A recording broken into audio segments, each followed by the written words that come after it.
Imagine this. You're the ruler of the most powerful empire on earth.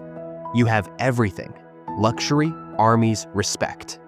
You can silence critics with a single word. And yet, every night, you sit down quietly and write letters. Not to anyone, just to yourself. Letters about kindness, about humility, about fighting your ego. This was Marcus Aurelius, a Roman emperor whose private writings became a guidebook for life. He didn't just rule Rome, he ruled himself. And what he left behind, nearly 2,000 years ago, still feels like it was written for us. Let's walk through the timeless wisdom of a man who had it all, and still chose to master the inner world first. Let's start here. So much of our energy gets wasted on noise. Marcus once wrote, "Don't get obsessed with circus factions or superstitions." Back then, people literally fought over the colors of chariot teams, blue versus green, like we fight over celebrities or political parties. And he realized, none of it matters. It doesn't grow you. It doesn't bring peace. It just steals your time.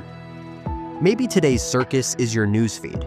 Maybe it's endless scrolling or online arguments that go nowhere. So ask yourself, is this helping me or just keeping me distracted?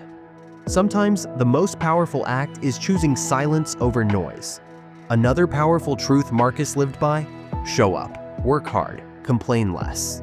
He learned that from one of his mentors, who said, endure labor, be self-reliant. Think of that person who trains before sunrise, who learns in silence, who never brags, never posts, but always grows. They're not chasing applause, they're chasing excellence.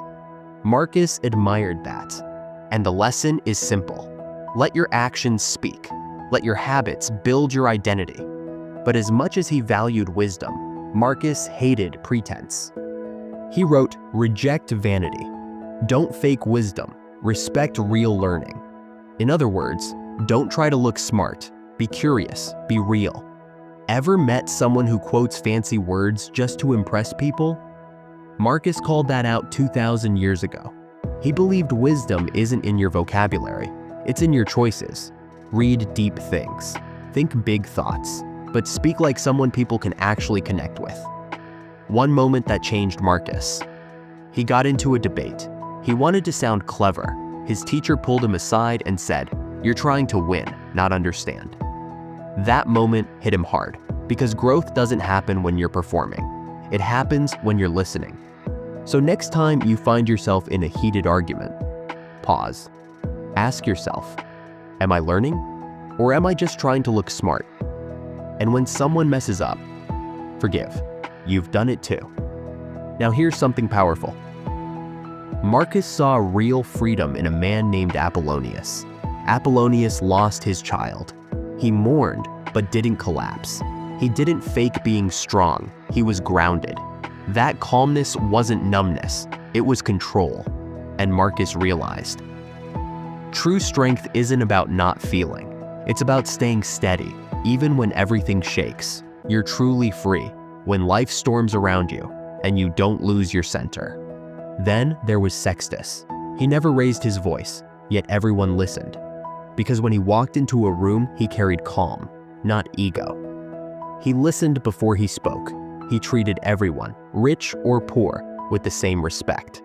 Marcus learned from him, power isn't volume, leadership isn't control, it's presence, it's compassion. You don't have to dominate the room, you just need to understand it. Here's a beautiful lesson in humility. Marcus once met a man named Alexander, a teacher of grammar. He was brilliant, but never corrected people harshly. If someone said, "I did good," he'd simply say later, "Yes, you did well." Quiet, kind, no shame. Marcus loved that, because truth doesn't need to scream. Correct softly. Help people grow, not shrink. Marcus also saw something disturbing. Powerful men, covered in titles, but hollow on the inside. Nobility without affection. Leaders who treated people like dirt, and he hated that. Because what's the point of strength if you've lost your heart? Don't just be respected, be remembered for how you made people feel. And finally, one lesson Marcus lived by until his last breath. Never say, "I don't have time." He once wrote, "Don't use not at leisure as an excuse." He was emperor.